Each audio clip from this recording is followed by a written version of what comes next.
So, picture this. Volume 8 had ended, and it left RWBY's story off at a weird, very confusing direction. People were on the edges of their seats, burningly curious about what the story was going to do next. Then RTX 2022 rolled around, and we got...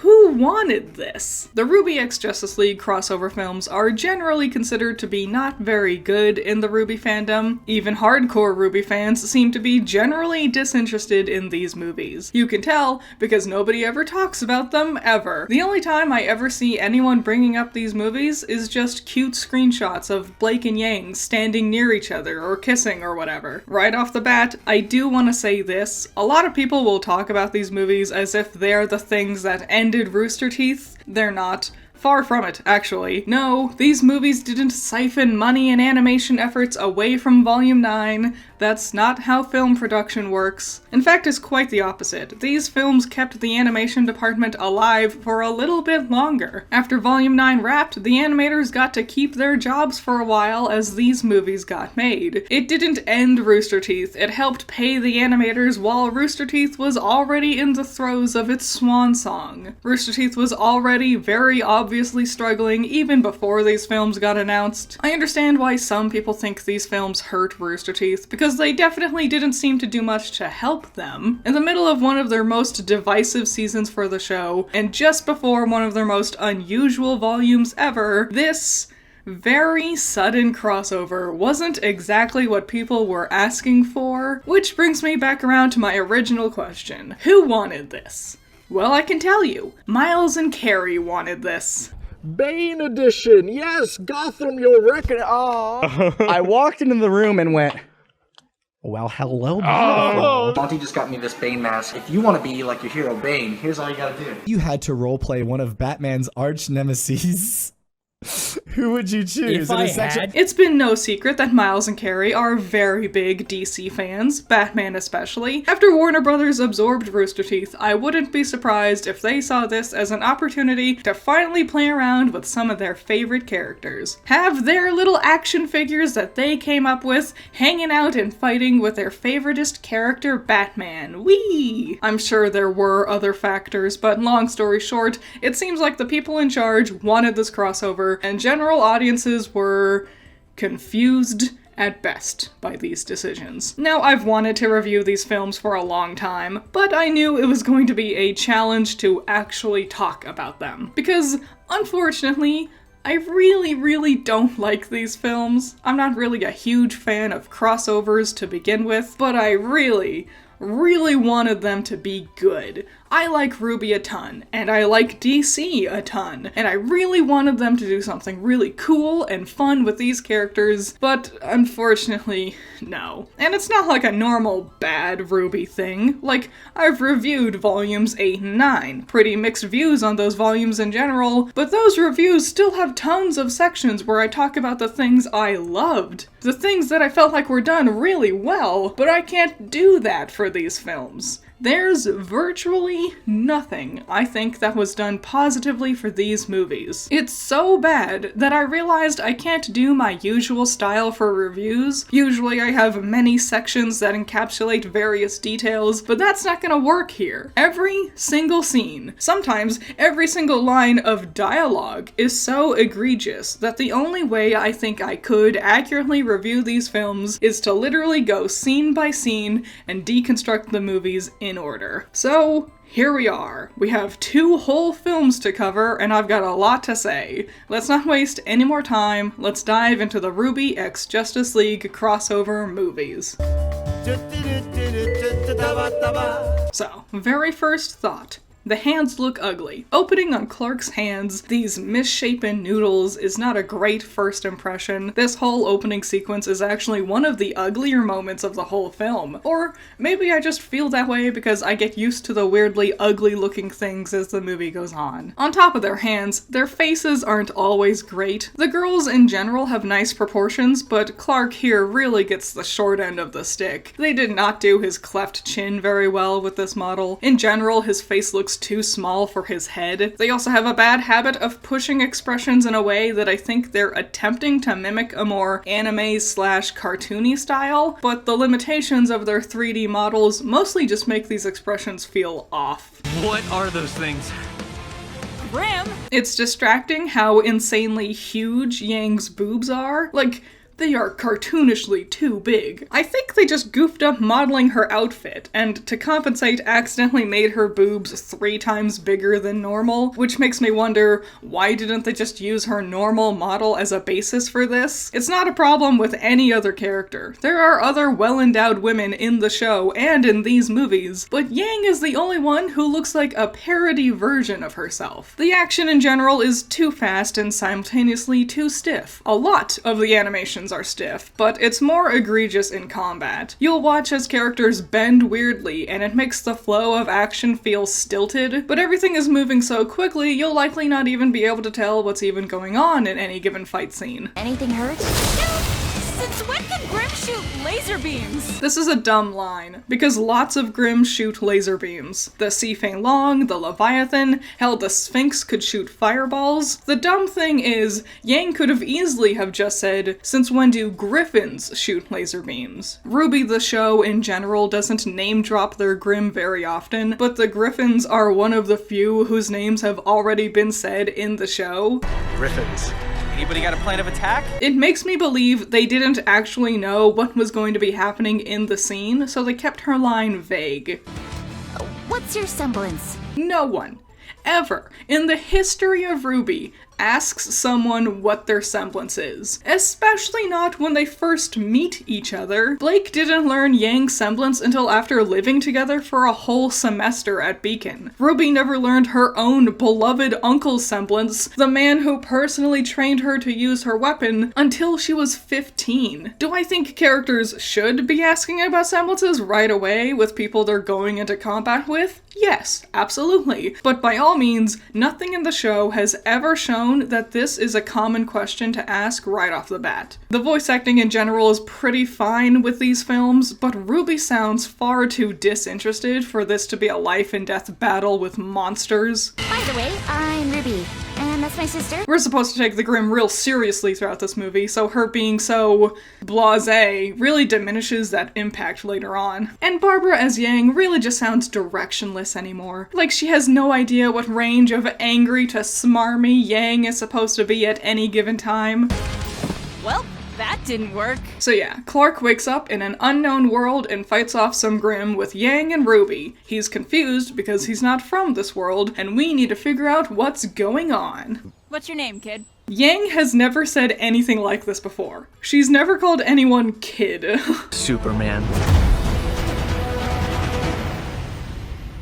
Yeah, no. This is a weird trend, where the Remnant characters will continually make fun of the DC characters' superhero names, which is weird and dumb, because if you're having this big fun crossover, why be so disrespectful to the concepts of their world? And this might lead you to ask, who is the target audience for this movie? Is it for RWBY fans to learn more about the Justice League? Honestly, I doubt it. Let's be real. The DC Justice League doesn't exactly need more advertising to niche corners of the internet. So clearly this must be made for DC fans to get introduced to the idea of RWBY, right? An awful lot of this opening is just RWBY and Yang expositing about the world of Remnant. Not only them, but as we move on to Blake and Weiss, they'll explain Faunus and Dust too. Well, let's just put a pin on this conversation and we'll come back to it. You can bet there's one person who knows what's going on. Ozpin. Ozpin is never presented in this way in the show. He's definitely a leader of the older folks' teams, and he's basically immortal, so he does know a lot of stuff. But this wording implies Team RWBY are regularly popping in on him to ask about the goings-on of Remnant, when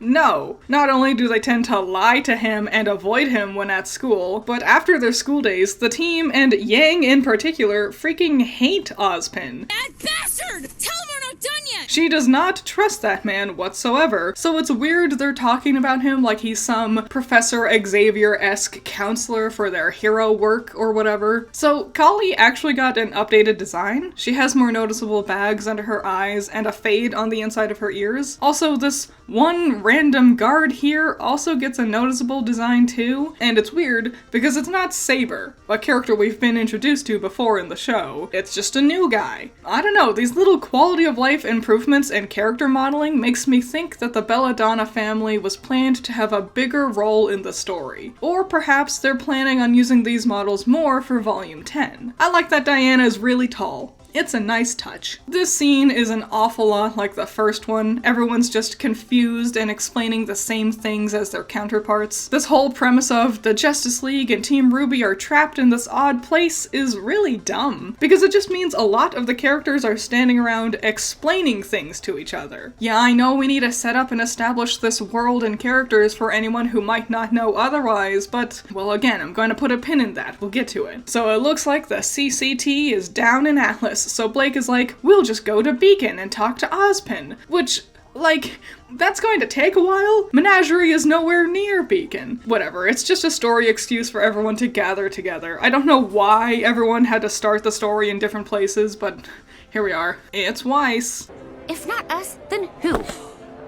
This animation on Weiss is hideous. This is something Rooster Teeth did a lot. I don't know if it was just one animator in particular or what, but they would have this weird tendency to over-animate body movements and facial expressions to these stupid extremes. It makes your character seem unhinged when she's throwing her whole face up into her dad's business to whine about something he says he has no control over. It's ugly. This whole movie is so ugly. RWBY, the normal show, isn't exactly award-winning with its animations most of the time either, but it's not usually this over-the-top and hideous. The worst thing is, I think it's uglier than usual because they're trying a lot harder. They're putting more effort into random weird moments like this than usual, and it just looks so bad. Can't say I blame you. The rich are the same in every universe, chronically ignorant to the plights of others. Nat Wolff, playing young Bruce Wayne here, is just mumbling his way through his lines. What do you remember? Not friends.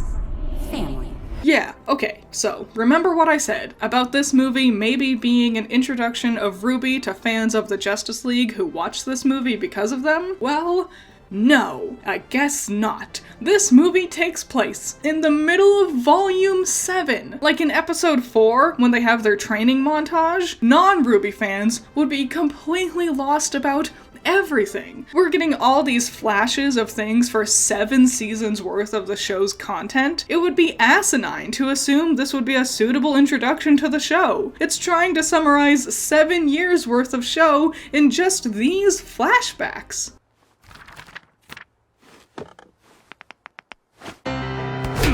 This joke is really stupid. It's not funny. It took way too long for him to start playing the piano. Him cracking his fingers was just a weird extra element, and his hands don't look good. Are we supposed to be taking this seriously? Or is this a stupid, dumb baby story with haha goofy piano man in it? What are we doing? Tonally, what are we doing? Oh look, they also did the joke where the fat lady got stuff spilled on her. Remember in Volume 7, when a random fat lady, who wasn't even mean or anything, got a bunch of food spilled all over her? Great joke. Really loved seeing that one coming back around for this laugh out loud scene.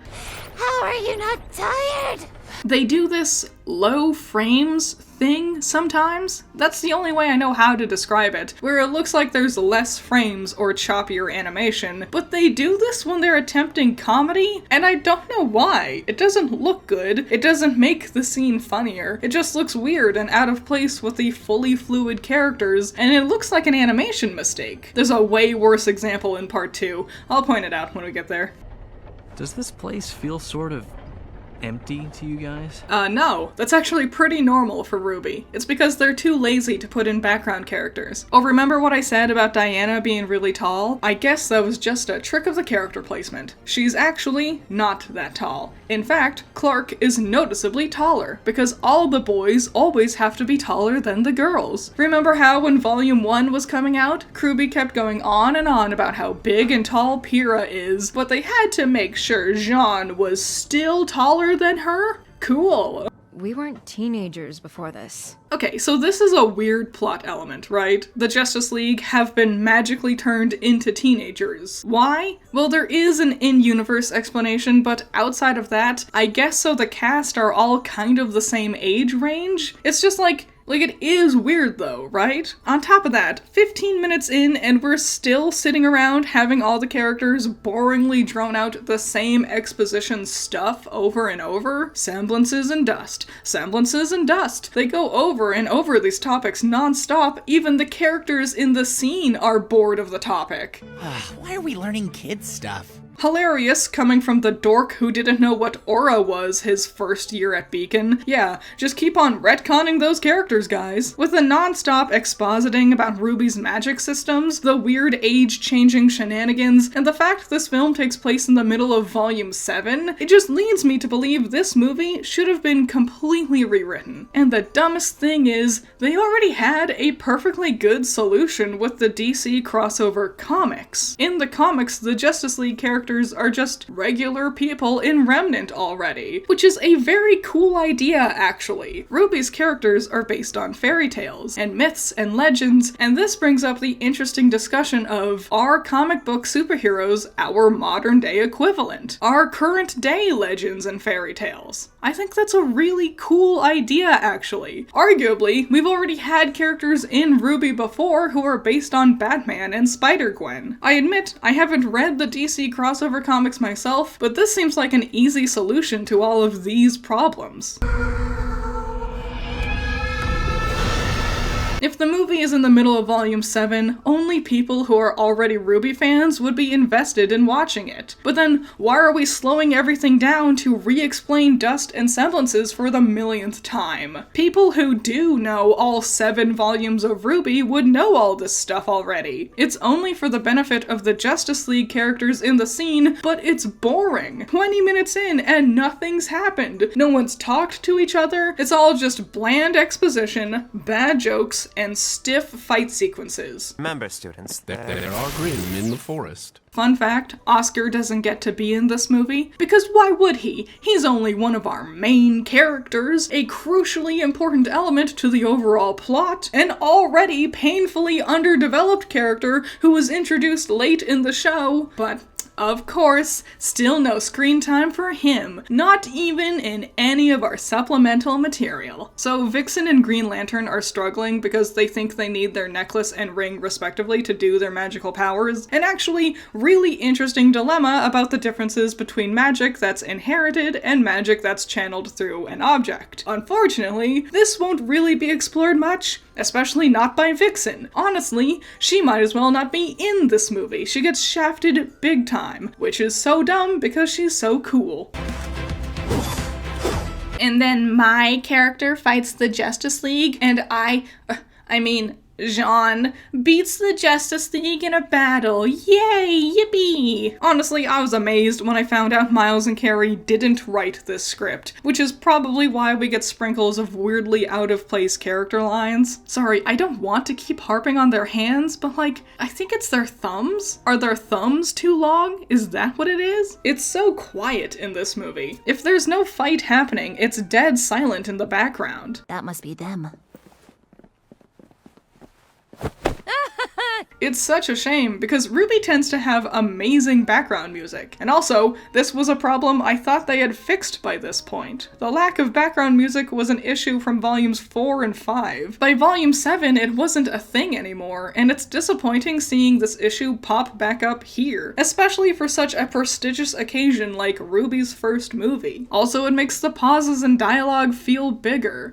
It sometimes feels like watching a stage play in rehearsal, where there's an awkward pause between lines of dialogue that makes the conversations feel disjointed and unnatural, like the characters don't remember their lines. Batman's semblance is like heat vision. Anyways, I just want you to remember that. That's his semblance. It's like heat sensing vision. Sorry, I can't believe you have a teammate named Batman. Ha ha ha ha ha! You people have stupid, dumb, funny names. Ha ha ha ha! We are such gracious hosts as we openly mock you and your friends because we think their names sound funny. Why don't we, Sean?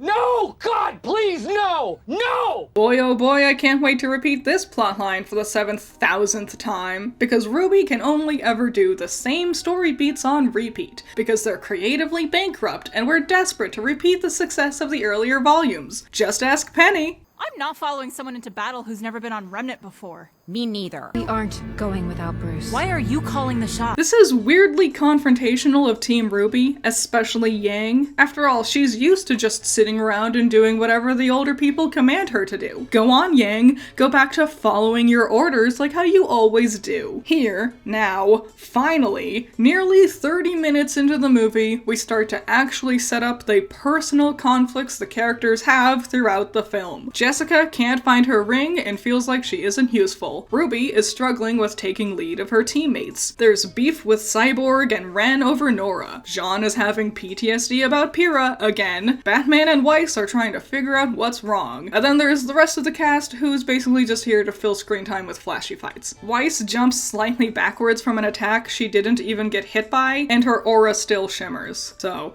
great. Also, despite having all the characters stand around and babble endlessly about aura and semblances, no one ever explained what aura breaking means. Well done! Oh boy, it's time for the worst thing ever in this film. I've noticed you're really great with weapons. So they have the baffling decision to have a plotline where Cyborg and Ren beef with each other over Nora, which is dumb and weird. First, Cyborg clearly isn't flirting with her, he's just talking to her. Ren's overprotectiveness reminds me of friggin' Ross from Friends. No other man can even talk to Nora without you going into a rage? That's dumb and not in character at all. Second, what the heck do you mean, you're good with weapons? She's using a hammer. Not even the grenade launcher part of it, just the hammer. Nora has arguably the most basic weapon out of the cast. And she doesn't even do anything all that unique with it. How the hell did he decide she was so good with weapons he'd need to get closer with her? If anything, RWBY, the weapons nut who built her transforming scythe/sniper rifle, would be the person Cyborg would want to talk to. And it could have been interesting too, but instead, all they get is... And who are you, Pipsqueak? Cyborg! Yeah, everyone's just so nasty to each other throughout this film. Like later, Diana is struggling with figuring out her semblance, a thing everyone has hammered home endlessly throughout this movie to be crucially important to figuring out, and Yang sits there and openly laughs at her like a bitch. Ha ha ha ha, you're struggling with this ability that's literally from a different world than what you know? Ha ha ha ha, let me laugh at you like a high school bully. God, I hate Yang. I've been doing this leader thing for a while now. Sometimes it's just so...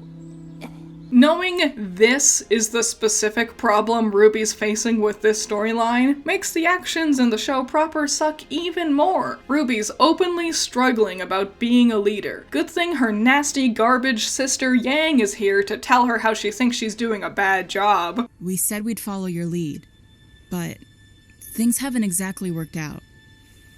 Oh, RWBY is struggling in the Ever After so much about all the amount of pressure put on her by being the leader, to the point she literally almost commits suicide? I mean, why do I have to be the leader anyway? Good job being on top of that one, team. She's only been openly talking about struggling with these problems since the middle of Volume 7, apparently. In all honesty, it's likely more of that problem of Rooster Teeth doing the same plotlines over and over again. RWBY just recently started repeating the "Am I a bad leader?" plot. We bounce back over to Jessica and Jean, and I gotta admit, their plotline is the best of the film. It's not surprising. Jean John's plots always have extra special care put into them. They bond over struggling to unlock their semblances, and it's a nice detail. Honestly, I really wish the other characters got half as much interesting parallels as we see here. Like how I said about Cyborg and RWBY, well, what about Cyborg and Yang, talking about how they initially struggled with their robotic limbs? What if Vixen talked to Blake about how the Faunus are treated like second-class citizens? Vixen could probably relate to the idea of being discriminated against. Or, on the other hand, use her own perspective of the animal traits she inhabits to talk to Blake about being a Faunus. Or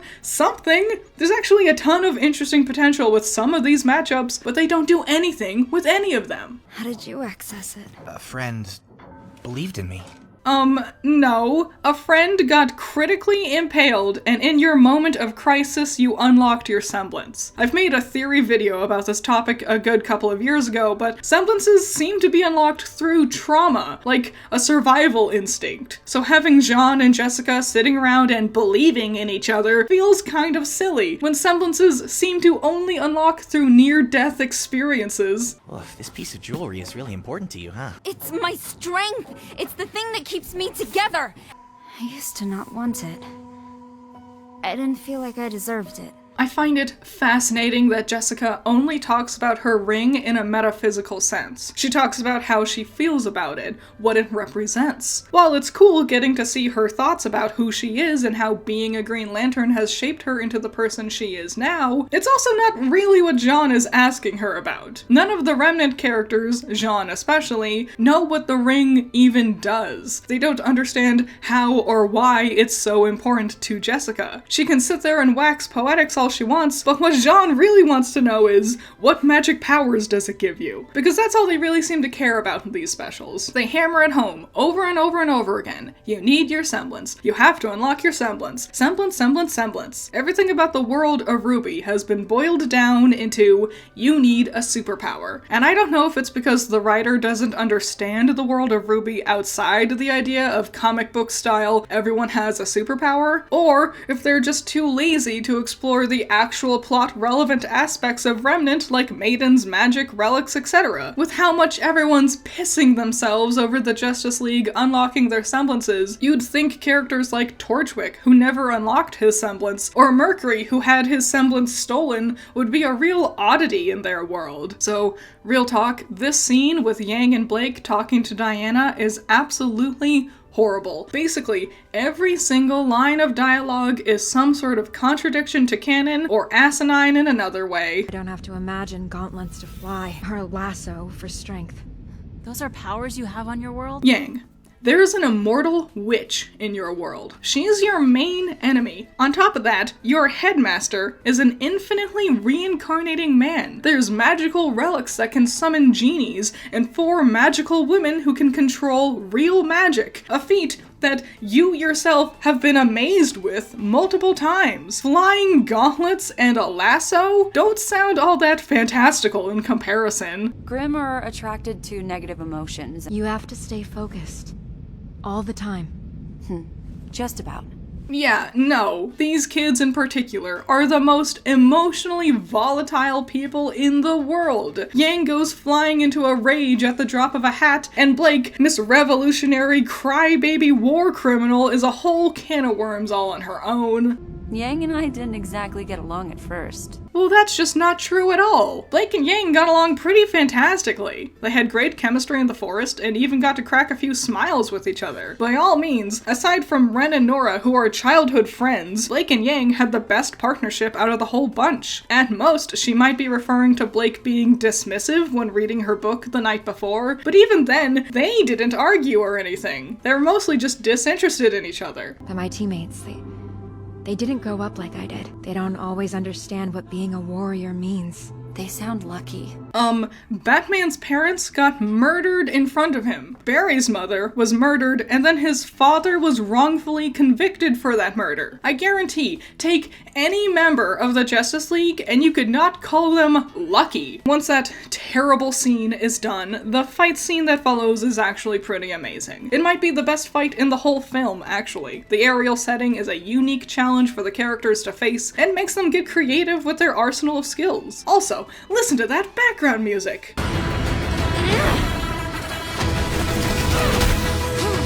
See? I told you, when they get to do background music, it's really good. It sucks it's limited to only the fight scenes, drowned out by all their action noises and stuff. But then we follow that up with the most boring setting for a fight, this forest clearing. It's so boring. It's just a giant flat plain of nothing, and like, I guess the magnitude of Grimm would be enough to make the fight interesting, but it's just not. The kids plow through Grimm at Mach speeds. It just kind of becomes visual white noise. Uh-oh, we gotta charge up Nora with lightning to land a big hit on the Grimm, but oh no, she has to hold Cyborg's hand to do that, and that makes Ren big mad. Wowee, I sure do love toxic obsessiveness with relationships. Finally back to Batman and Weiss. Feels like it's been forever. Unfortunately, the two of them mostly just get stuck sitting in front of computers typing something to figure out what's going on somehow. Yeah, it's weird. They make Weiss all techie in this story. I'm sorry, I just don't think Weiss would really be that much of a computer whiz. At most, we've seen her use a cell phone in the show. I don't think she'd know how to hack into the mainframe or whatever.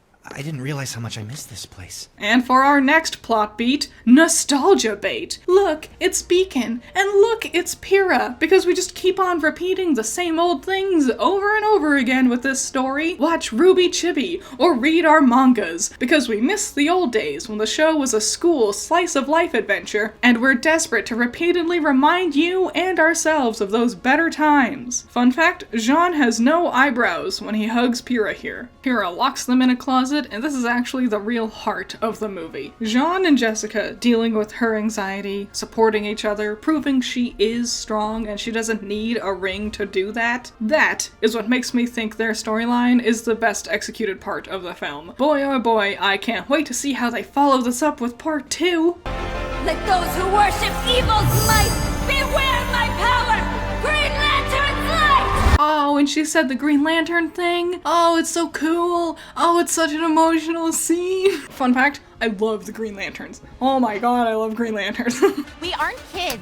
You are kids. So are you. Weird of Superman to look down on RWBY for being a kid when the freaking Teen Titans exist. When Young Justice exists. There's so much weird retconning and out-of-character moments in these films that I have to believe whoever wrote this doesn't like or care about either franchise. The whole film feels like someone read the Wikipedia summaries of these characters and that's it. That's why we focus so much on semblances when that's not an important element in RWBY at all. And then there's just a lot of Grimm to fight, and then there's just a lot more Grimm to fight, and then there's more Grimm to fight. And speak slowly. Imagine it's been a long day and I am very tired. We aren't on Remnant, or their world.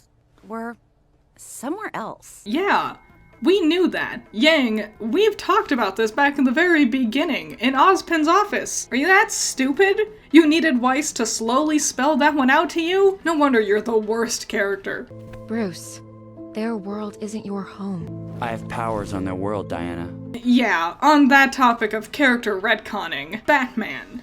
The Batman considered abandoning Gotham to stay in Remnant because here he actually has superpowers. Batman, the most committed man to Gotham and its security and his family's legacy, wants to leave all of that behind. Batman wants to leave behind Alfred, potentially Robin, Commissioner Gordon, and all of the other many close friends and family members he's got in Gotham. He wants to abandon all of that, because he wants to have real superpowers. Superpowers, which are all just basic crap he can already do. Wings to fly, heat sensing vision. Not only are these things Batman already achieves with his advanced technologies, but also are just things even like real people in reality right now could achieve with the right equipment. Batman is going to turn his back on Gotham and let the whole city burn in exchange for the lamest superpowers in the whole world. Fuck you. Use a coffee break. Ice cream, caffeine, IV. Is Kilgore!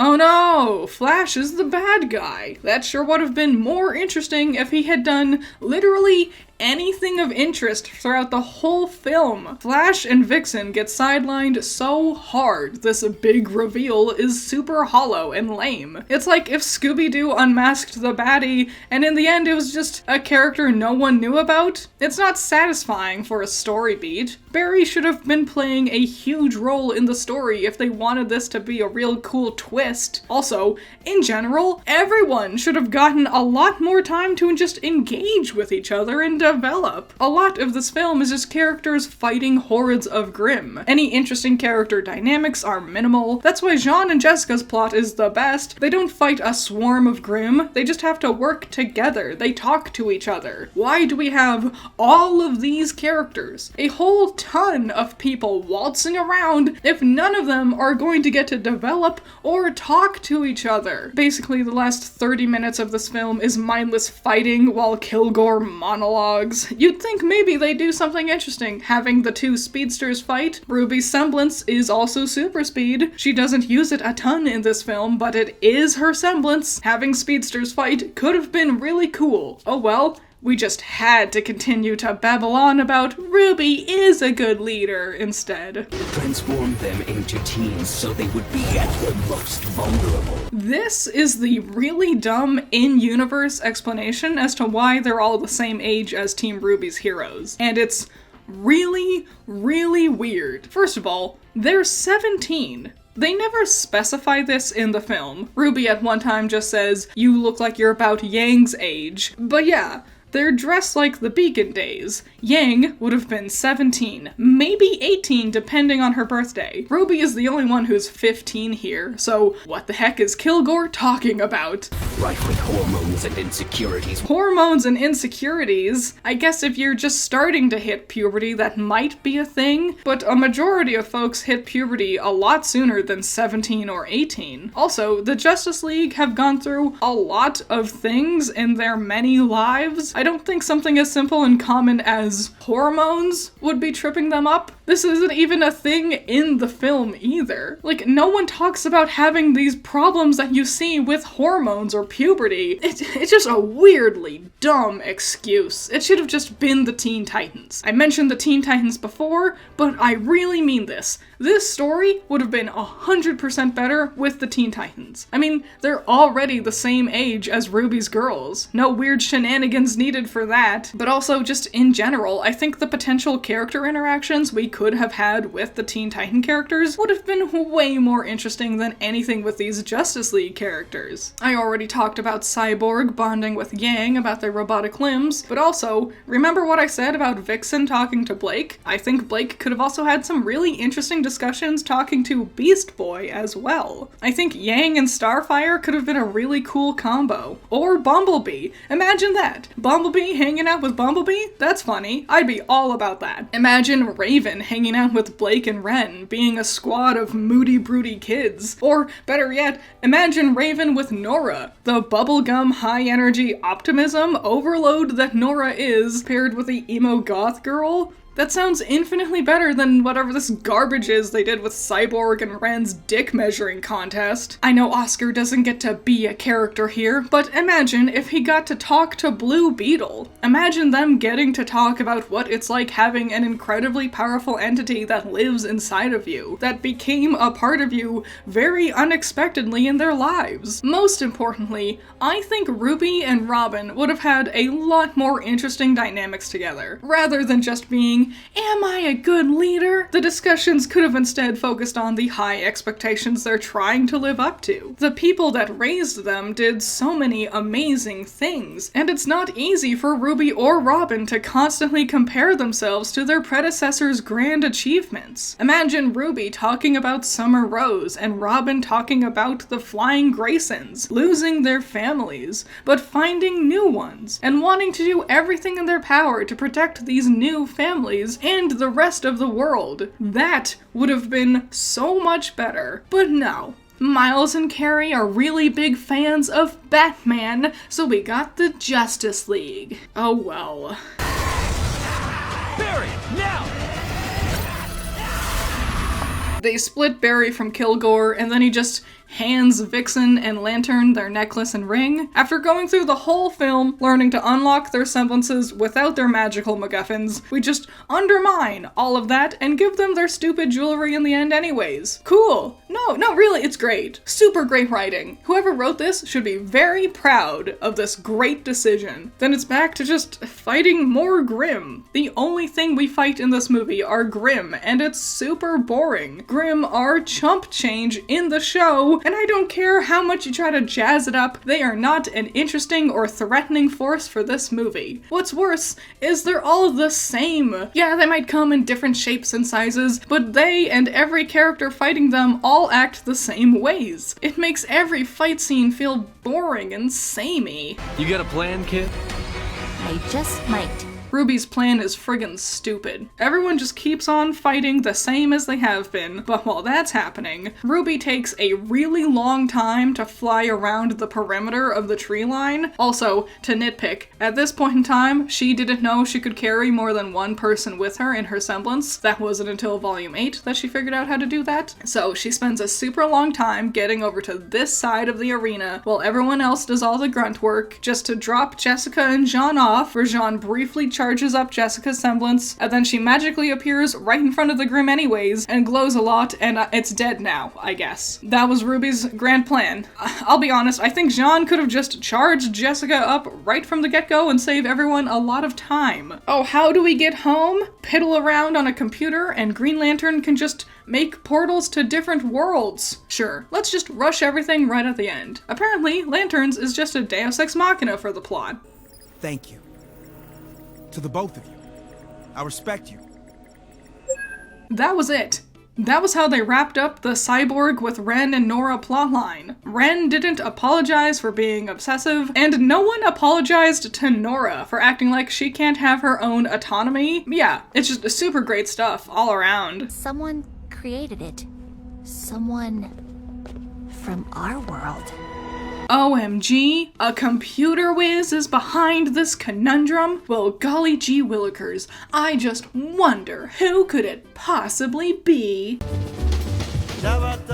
Okay, so my thoughts on just the first film. It's uniquely disappointing. The character interactions sound like the most interesting thing about doing this sort of crossover. Unfortunately, the characters hardly get to actually engage with each other. The characters get split into their little groups, like Jean with Jessica, the Bees with Diana, RWBY with Clark, and then they just don't get to engage with the others at all. I mentioned it before, but Barry and Vixen really get shafted because of this. They might as well not even be here. And some of the groups they made just aren't that interesting to watch. Cyborg and Ren glaring at each other while Nora rolls her eyes is a weird and not entertaining premise that plagues this movie. It's not interesting and does nothing compelling with their different character traits or personalities. Weiss and Batman being isolated for the majority of the film also makes no sense. I imagine the gimmick they wanted to work with was they're both from rich families, but that concept doesn't get explored at all throughout this film. Instead, they have this baffling decision to have the majority of the film just be droning expositions. The characters are confused about what's going on, and they just stay on repeat until the very end when Kilgore is revealed. We hear about semblances and aura and dust over and over and over again, and it's frustrating watching the characters in the scenes acting like it's all just so confusing and hard to keep in order, when it's really not. It's not fun watching the characters being schooled on how these basic remnant mechanics work. If you already know the show, like the majority of watchers would likely be, then you don't need explanations about dust and semblances hammered into your head over and over again. It's droning, it's boring, the action sequences does some cool maneuvers, I suppose, but the majority of them take place in giant empty fields. Watching the heroes all plowing through hordes of Grimm endlessly all film gets very tiresome. By the time Weiss and Batman fought their second batch of Grimm, I was completely uninterested. I can't imagine non-RWBY fans would enjoy this movie at all. Despite explaining semblances and dust a million times, it doesn't really explain anything else very well. We get a lot of flashbacks to many moments across the 7 seasons of RWBY this takes place in, but there's just no explanations to any of it. Hey, where did Ospen go?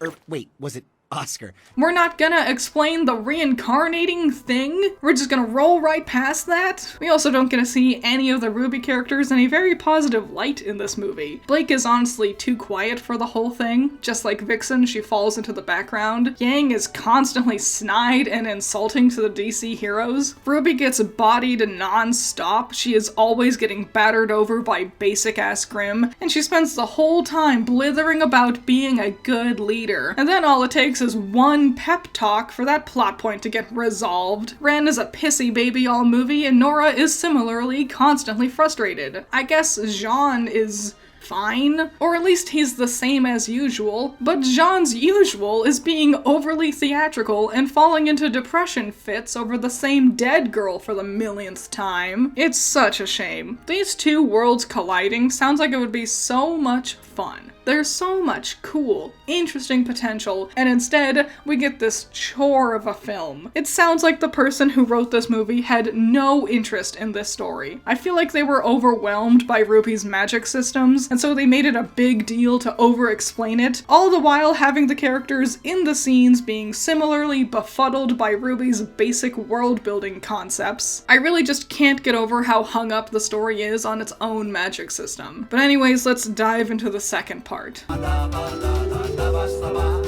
We start with a recap of last time. They couldn't remember who they were or how they got here. No. They all remembered who they were, they just didn't remember how they got there. Like, it's your own story you're recapping. How do you get things wrong from your own story? The Justice League wake up and Earth is in trouble. Oh boy, no more Grimm fights. Let's see what we're up against that's a DC thing now. It's just more Grimm. Again. My gripes about Batman's voice actor at least gets remedied here, now that Bruce is voiced by Troy Baker. We're too late. A couple of other characters also get different voice actors now that they're adults again, including Travis Willingham voicing Superman and Laura Bailey voicing Wonder Woman. I point them out specifically because they've actually been in RWBY proper beforehand. Blue 2, what's your status? Blue 2, come in! Please don't. Oh, would you like to see some more of those character lines? Too bad. That was literally it. Yeah, they hired Travis Willingham and Laura Bailey, two of the most renowned voice actors, just to give them maybe 1 or 2 lines of dialogue each. And they do that kind of thing all the time. They got Kaiji Tang to voice one character in one episode. Hell, even in the previous Justice League crossover movie, they got Tara Platt and Jason Douglas to voice bit characters for small scenes. Gee, I wonder why Rooster Teeth ran out of money. It sure is a head scratcher, huh? Grimm. So, the Grimm are chump change, always have been, so it's really dumb that this film tries very hard to convince me otherwise. All movie, the Justice League are pissing themselves over how crazy strong the Grimm are. One, no they aren't. We just had a whole movie where everyone plowed through endless hordes of Grimm easily, as teenagers. On top of that, in the show proper, the heroes are constantly decimating tons of Grimm easily. Second, the Justice League have definitely faced much bigger threats before. The Grimm are just like regular animals. Some of them have fangs or claws, but in general, they're nothing spectacular. The Justice League would not be this overwhelmed by them. Oh boy, are you ready for the new worst thing ever? So, for the Justice League, this film takes place maybe a couple of minutes after the first film ended. They wake up from Kilgore's simulation, then jump back into the fray. For the RWBY girls, this film takes place 2 volumes later. Yeah, the first one was in the middle of Volume 7. This one takes place after Volume 9. If you already didn't know anything about RWBY from watching the first film, this one will definitely confuse you. Like, they mention Atlas, don't explain anything about it. They name drop Salem, again, no explanation about who or what that is. So, we're in Vacuo now. I hate this. This is the ugliest thing I've ever freaking seen in this show. And I get it. Vacuo as a location actually is super minor for this movie. They appear in one scene in the desert. I understand why the animators decided to prioritize making the streets of Metropolis and Gotham look appropriately lived in, but hot dang, this is such a lame location. It's just not a very impressive look for the beginning of this movie. Like, you couldn't even have mountains in the background. It literally looks like a 2-year-old drew a horizon line. The giant empty desert just made me realize how empty most locations are in these films. I already talked about the empty forest field from the final fight of the first one, but like, everything. Every location is big and vacant. Even the buildings, like the schools or the Schnee Manor. It feels like the characters are these tiny little dolls in a gigantic playhouse. Even the city streets in this movie. Yeah, there's street signs and garbage cans, but it all just takes place in this giant empty field of the street that they're fighting on. It's really, really boring once you notice it. So the 4 RWBY girls are fighting this snake grim called a King Taijutsu, and throughout the fight, we see Weiss, Blake, and Yang having various panic attacks watching RWBY fighting it, which is super dumb for so many reasons. First, bitch, what do you think you're doing there? Taking in the scenery? If you're so friggin' worried about RWBY, run your huntress ass over there and help her fight the Grim. Second, what the hell are you panicking about? This Grim is easy. In Volume 1, Ren was able to kill one of these things single-handedly without his weapon or semblance, and that was before he was even registered as a student in Beacon. All 4 of you girls, who are now licensed huntresses, should be able to easily beat this. This should be a cakewalk. What are you freaking out for? This is a baby-level Grim. So RWBY starts to fall slightly, and again, they're all pissing themselves here. Volume 1, one of the first things they did to start their acceptance missions into Beacon was to get launched thousands of feet into the sky and execute a safe landing strategy. Here, RWBY's falling like maybe 20 feet tops. She'll be fine. In that first volume, the 4 RWBY girls scaled a crumbling tower and ran over an empty gorge, and no one stopped to panic because, ooh, it's so dangerous. No! They knew they're all competent and skilled enough to handle this task. But now, oh, wah, my baby sister might bump her knee. I won't help, but I'll stand here and be worried. But I won't move my ass over and help. Just stand here from a distance and be worried. Weiss has even done this same exact move to save RWBY from a much higher fall back in Volume 6. Why are we acting like this is some life or death thing? This is so stupid and dumb. I hate it. They're warriors who do amazing, cool, powerful battles all the time. They should be the coolest people ever. Why is this lame, pathetic, ugly-looking fight being treated like it's such a big deal?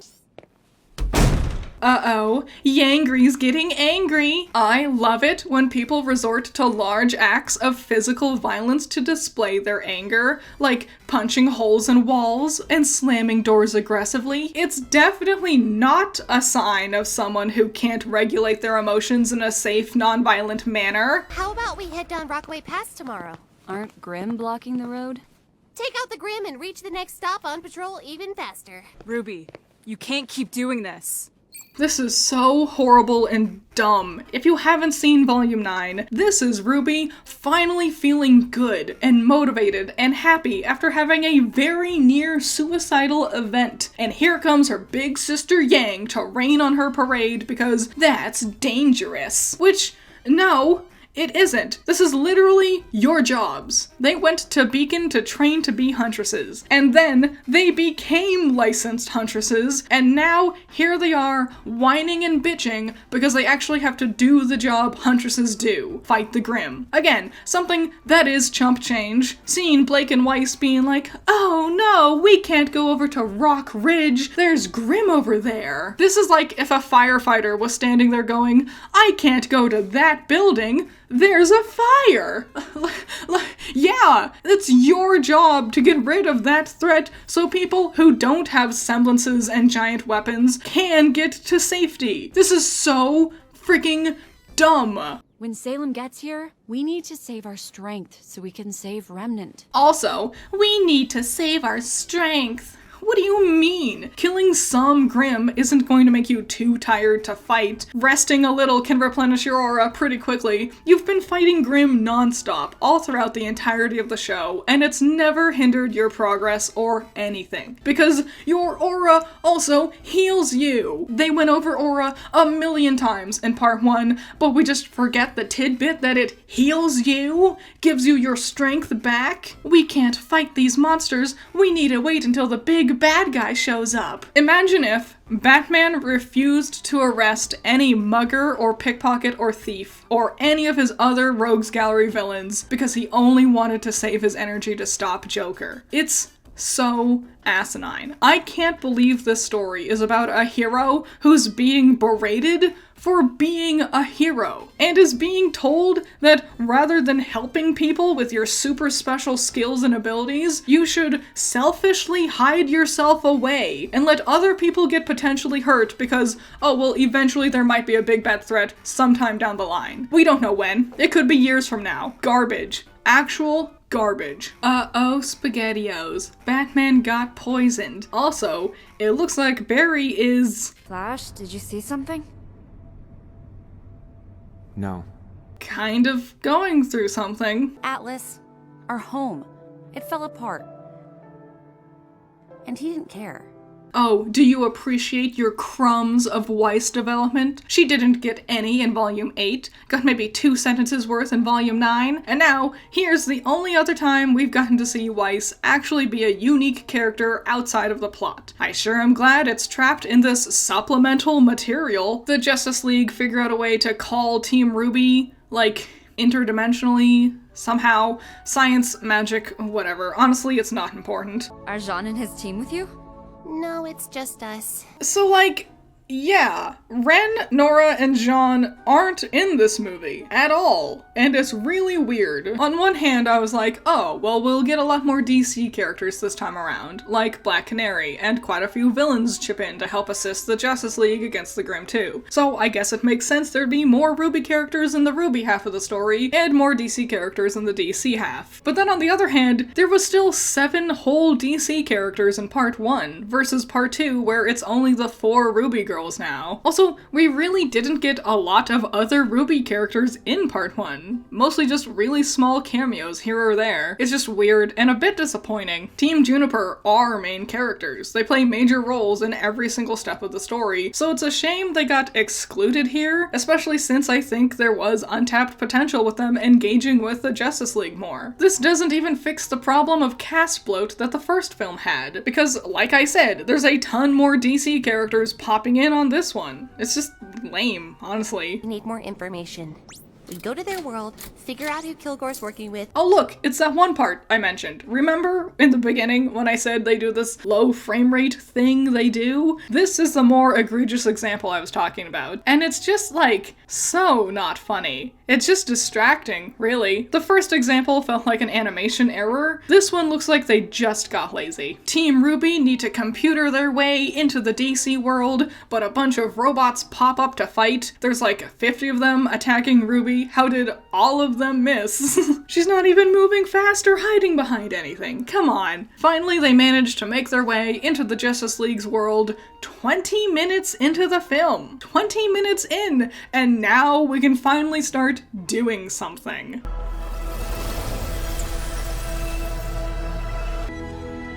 Huh? Where? What? Ears? So, I haven't talked about the character design much. Honestly, it's because I know I could probably spend a whole 30 minutes plus on that topic alone, and it could be a whole video on its own, honestly. But I will say, in general, the designs are not stellar. Clark's cleft chin doesn't work in either version. Wonder Woman's fire engine red lipstick looks weird and makes her look like a blow-up doll. But the one really big thing about their designs is Blake's ears. They get rid of them, and it looks really, really bad. Like, her head is so round. Like, it looks like she has hat hair or something. Getting rid of her fantasy trait technically makes sense, I guess, but they could have styled her hair so it didn't look so domey. Mandark looking ass over here. They restyled everyone else's hair. Why did they do Blake so dirty here? First of all, I think a bow accessory would have fixed the problem and would have thematically matched Blake's character. And it would have looked really cute too. This looks so bad, and it's so distracting every time she's on screen. Clark!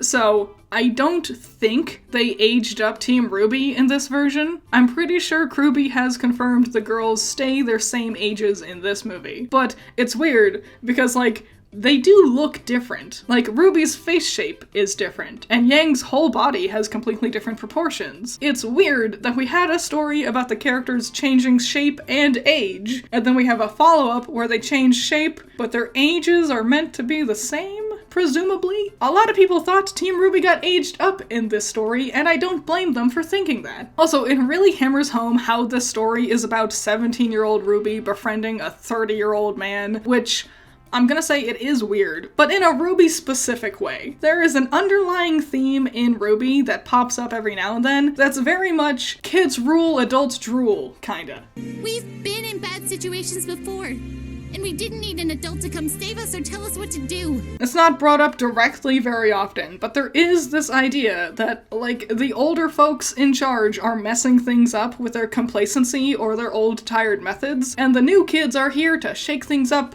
and whatever, take risks and save the day. So it's really weird that that's a thing, but we're also running in being best buddies with all of these grown adults. Kids rule, adults drool, unless they're from the Justice League, I guess. We have to figure out who's changing the Grim. Salem.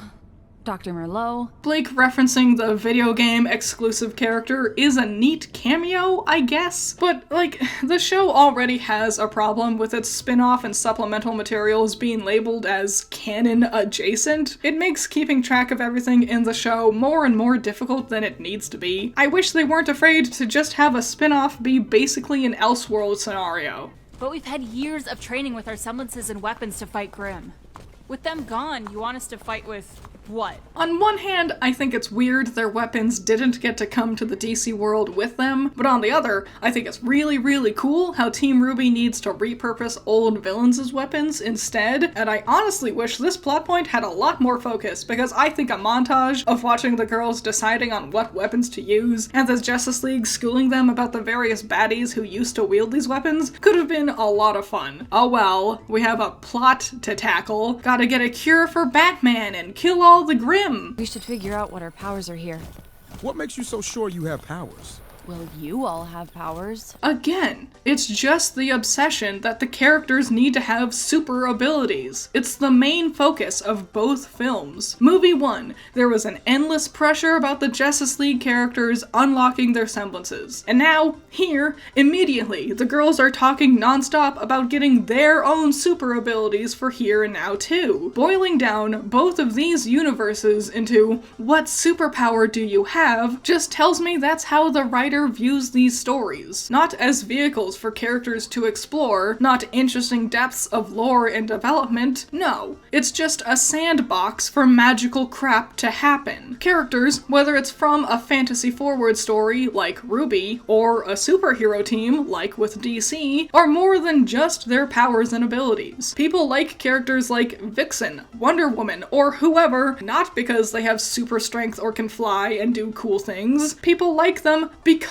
of the personalities, because of who they are as people. That's why these films don't have any interesting interactions with these characters. That's why Cyborg and Yang never talked about their robotic limbs. That's why RWBY and Batman never talked about losing family members. That's why Vixen and Blake couldn't talk about fondness or discrimination, because whoever wrote this story doesn't care about the actual characters here. They only care about what magical dumb ability everyone can do so they can kill another mindless monster, and it's fucking lame. Also, Blake. What makes you so sure you have powers? Well, you all have powers. No, They don't. Cyborg and Green Lantern weren't born with magical abilities. Their powers come from outside forces. In fact, most Justice League characters' abilities come from outside elements, not because of just something they're inherently born with. If Blake's expecting to pull some magic out of her ass, Cyborg should tell her to get some space jewelry, or get struck by some specific lightning in a laboratory or something. Of course, the girls do just end up having magical powers already. Yang can shoot fire blasts from her fists. Blake has a shadow energy thing. It does a couple of different things. It's hard to summarize. Ruby can teleport. The only exception is Weiss. She can't do anything because, haha, get it? She has the biggest pool of abilities in Remnant, so now, here, she doesn't. She's just like Batman. No powers, no powers. Weather wizard? Who's the other one? Sunshine sorcerer? Haha, you're Goldilocks. You're a fairy tale. Where's the three bears? Eat any porridge lately? What's wrong? Too big, too small, or just right? Haha, that's Red Riding Hood. Did she get lost in the woods on the way to Grandma's house? Lol, how funny. You see how that sounds? Just sitting there, mocking the concepts of these characters? Also, screw you. I like Weather Wizard. Seeing Gotham, I'm starting to understand. Where we grow up, it makes us who we are. Who are you if your home is no longer real? I get what they're trying to do here. Weiss's plot is about her home being gone. Bruce has a deep connection to Gotham. It technically could work, except it sort of rings hollow once you remember that Bruce was ready to ditch this place at the drop of a hat so he can have bat wings in Remnant. So Cyborg starts this little mini plot about him struggling to hack into a Grimm's mainframe or whatever. I guess he has nothing better to do now that Ren and Nora aren't here, but it's kind of a good example of all personal plot beats for this movie. Everyone's struggles are singularly focused and really minor. Quite honestly, most of this movie is just endless fighting. There's just very little breathing room outside of killing endless Grimm. The characters don't really get the chance to talk or develop, so all of their plot lines feel like background elements. I've seen that before. No, she didn't. There has never, in the entire history of the show, ever once been a moment where Weiss and Tyrion are even near each other. She has never seen Tyrion. She would not have memories of his tale because she has never once been in his presence. Of all the dumb retcons, this is one of the worst ones because it really highlights how the heroes don't get to do anything in their own stories. They don't engage with the villains. 9 years! 9 whole friggin' volumes! And Weiss has never once seen one of the main bad guys before. Not just Weiss, but Blake and Yang too. Tyrion Callows. Salem's unhinged lackey? I hate that guy. But don't worry, this is just the tip of the iceberg. And then they fight, and fight, and mindlessly fight, and while they're fighting, I thought of other more interesting character interactions we could have gotten. I think Blake and Catwoman might have had a lot to talk about. Cyborg and Penny could have had some very, very interesting things to discuss. Oscar and Shazam could have talked about being both a kid and an adult. Just a couple of more interesting ideas than anything this film has. So, who could be behind all of this? Who is smart enough to modify Grimm and use the technology? It's Watts. Obviously. He is literally the only villain who has any sort of technological know-how. At first I thought maybe this movie was doing something clever. Team RWBY's scratching their heads wondering who could be behind this when there's really only one real answer. But it would make sense that they'd be stumped because they've never met Watts. This isn't just like Blake Yang and Weiss never meeting Tyrion. None of Team RWBY or Juniper ever saw Watts. They definitely didn't talk about him. They never fought him. The only time any of them even mentions Watts is Yang bringing him up after he's already been arrested. You just said that. To lure out Watts. That's it. That was the only time. So no, they would have no idea who this guy is. Except... a time to shine. Arthur Watts. He faked his own death in order to join Salem and remake the world. Not only does this not make sense with what the characters should actually know about, but also, it makes their endless head-scratching even stupider, standing around all film slack-jawed as they ponder on who the obvious answer could be. We have to get back out there. I agree. We're banged up, exhausted. We need rest. Yang, listen, if you're that much of a lazy loser, just say so. Goddamn, you are so averse to doing anything, especially your job. Yeah, sit on your ass and just do nothing all day. Stay safe on your couch while the actual heroes try to actually save the world. We aren't any good to anyone if we don't take care of ourselves. We'll reconvene first thing tomorrow. I know the whole point is, no, you should rest. Don't overexert yourself, or whatever. But I'd like to remind everyone of this. I know we just saw you 3 days ago, but it seems like 3 days ago, It's been weeks. Yeah, I would be anxious to stop Watts too. Spending the night to rest could mean Remnant would pass by days to weeks on end, who knows how long specifically, with you being gone. And who will be there to not fight any of the Grimm, right, Yang? But still, she was worried about Salem showing up. If we're spending time here in the Justice League's world, Salem could roll in and destroy everything while they're sitting here resting. Anything could happen in this time. I would want to get back as soon as possible too. Right. I saw you earlier.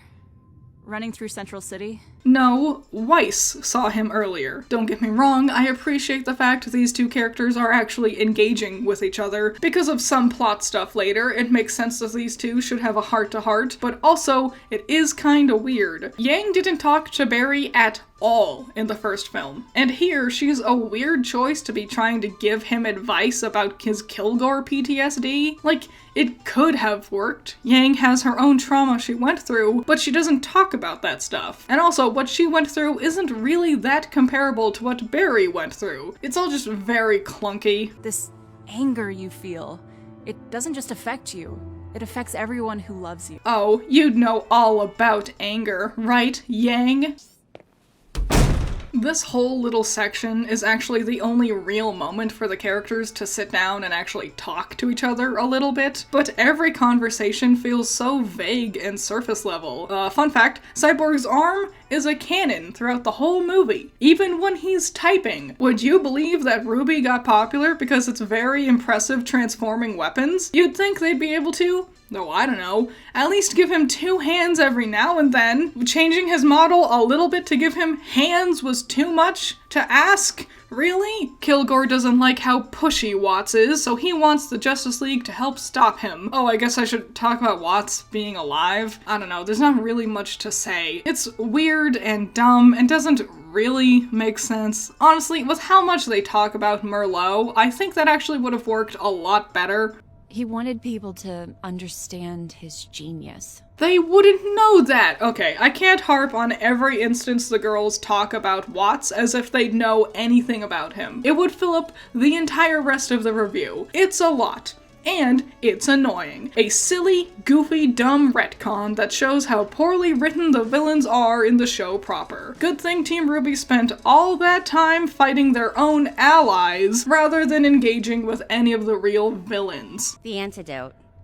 He would have recovered faster if we had dust. No, he wouldn't. There's no dust that can heal. Oh, but you know who would have been able to heal things faster? Jean. Oh, Watts has a beard now, I guess. God, this movie is so ugly looking. So suddenly, Team RWBY is back to normal? Technically, it's just like a hollow trap made by Cyborg, but still, this means Team RWBY have the same outfits they've worn for 3 volumes, with their same old semblances and weapons, and I can't help but wonder, what was the point of doing this big fun crossover where they got all new looks, weapons, and powers, if we're just gonna throw all that out the window and do the same old thing we always do for the climactic fight? You promised! You can't protect me from everything.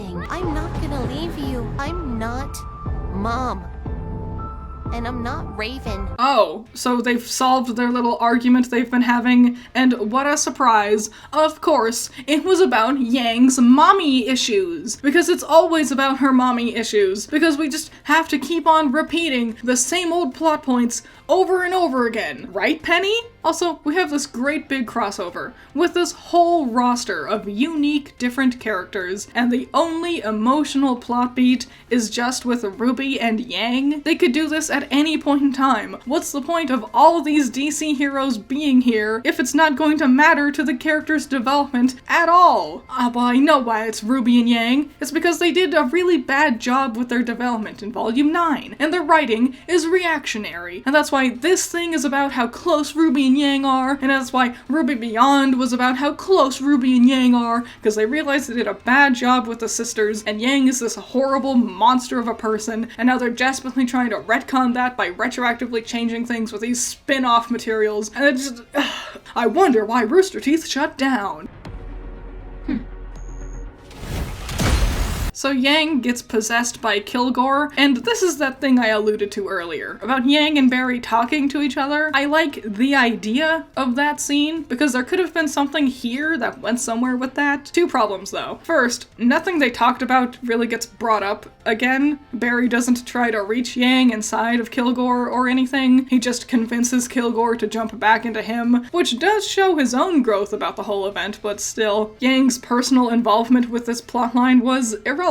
Anyone could have talked to Barry, and anyone could have gotten possessed. Which leads me to number 2. Diana and Jessica also just get possessed. Any sort of theme or parallels with Barry and Yang is moot, because there's these two, and they just throw a wrench into the whole thing, and it all just goes nowhere anyways. Awesome. While that's happening, over here with Cyborg, he's going through his own problems with trying to hack into Grimm. How do you hack into an animal? Whatever. And Vixen is the only one here to support him. There was nothing else we could have either of these characters do. All movie. They had to stand in the sidelines and hack into Grimm, I guess. Sure. Why not? It looks just like home. I know. I was already home. Yup. That's how Weiss resolved that plot point. Every character moment just feels like a wet fart in this movie. There's no build-up, no grand revelations, barely any emotions from the characters. They just suddenly decide they're all better now. Look at how ugly this run cycle is. I don't know what's wrong with it. I think it's Weiss. I think her big, horribly modeled skirt makes it feel weirder. It's just so distracting. This movie's ugly. How do we stop the bad guys? Kilgore and Watts start to argue over who's smarter, and then Cyborg solved the problems off screen from that Grimm hacking he's been doing? Hooray! The day is very anticlimactically saved. This is a prison? This is my realm, Justice League! It's weird. The majority of this movie is comprised of fight scenes, but usually very big fights with big, prominent combatants. Extra large Grimm like the Si Fei Long or the Nidhogg, or very powerful opponents like Watts' Grimm summoning, or utilizing Wonder Woman's huge arsenal of skills. But this last fight here in Atlas, the finale, the climax, with Kilgore possessing Green Lantern, it's really lame. Really simple, unimpressive moves gets used here. It's the least exciting fight out of the whole movie, if I'm honest. Hell, the security robots with terrible aim was more fun to watch. We did it. We really did it! And the day is saved. And oh look, there's that Bumblebee moment. I'm sure you've seen this screenshot of Blake and Yang kissing before. Yep. This is it. They barely spoke to each other all movie, but here's that one tiny crumb of their relationship right at the very end. Are you not satisfied? Team RWBY go home, and this is the final shot at the end of the movie. Great. So, what do I think of part 2? Honestly, it's a lot more boring. Like, you could argue that the writing at the first one is technically worse, but at least things happened in that one. Part 2 felt very empty. A lot of the themes for the characters don't get any kind of follow-up here. All of Team Juniper being absent means Jessica and Cyborg get either completely sidelined or new, less interesting problems to work out. Yang and Blake spent a lot of time with Diana in the first one, but in the second one they barely get to talk. But then again, everyone barely gets to talk. It's just endless fighting and annoying retconning. And that's it. It doesn't explore the Justice League's world very much. Every city kind of looks the same. The only praise I could think to give with these two films is that the fight scenes look good. There are a lot of unique, interesting combat techniques and animation moments that pop up and look cool and fun, but mindless action isn't going to sell a story. Hell, I could watch stick figures doing awesome combat. What I wanted was real characters on display. And despite having this whole huge, really fun and interesting cast of characters here, they just don't do anything with any of them.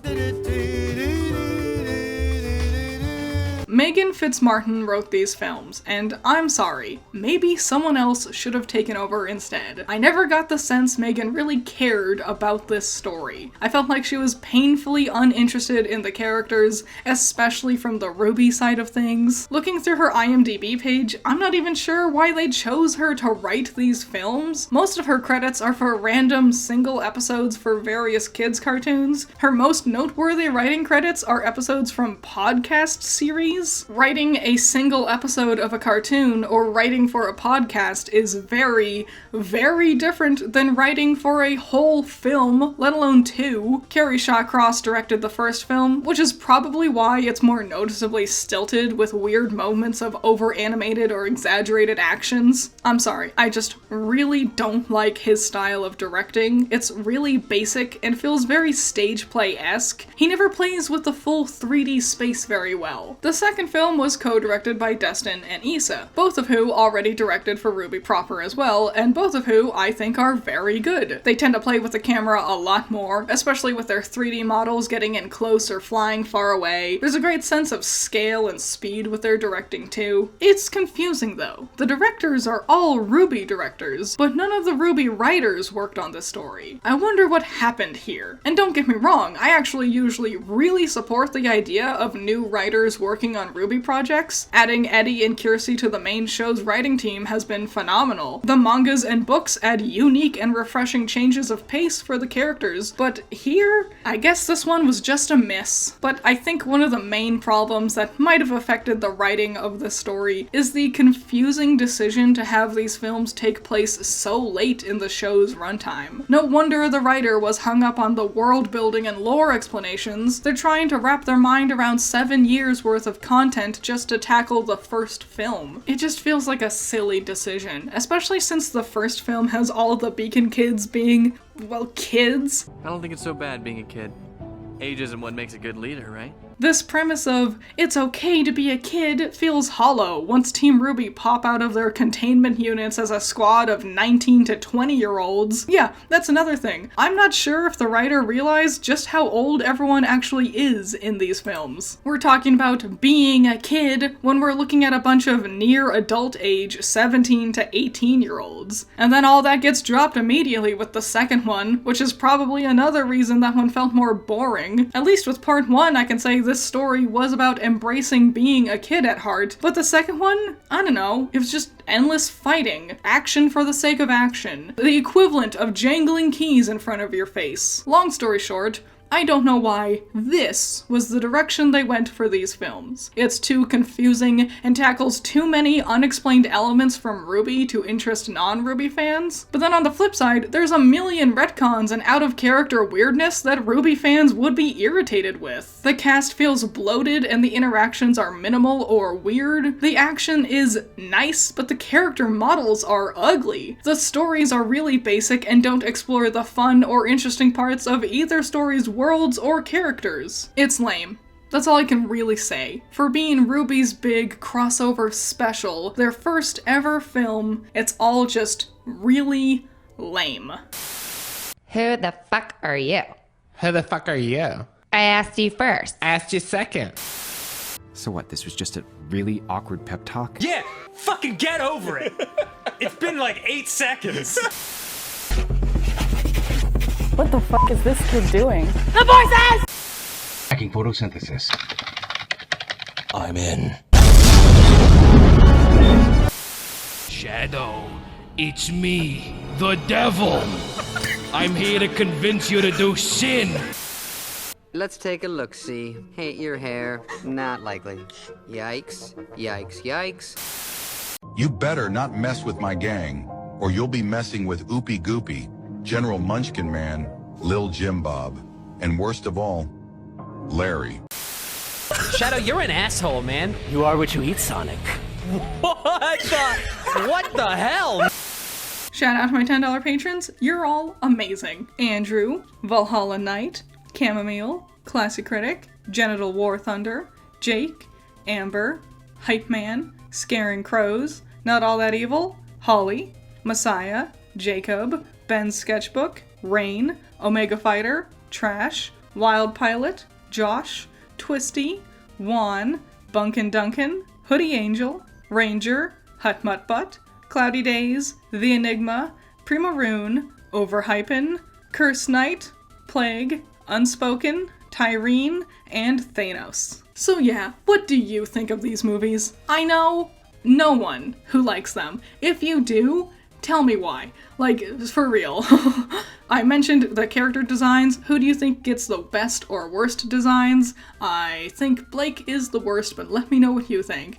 Any and all thoughts, opinions about these two movies, let me know in the comments below. This was a big one. I hope you had fun with it, and I'll see you in the next one.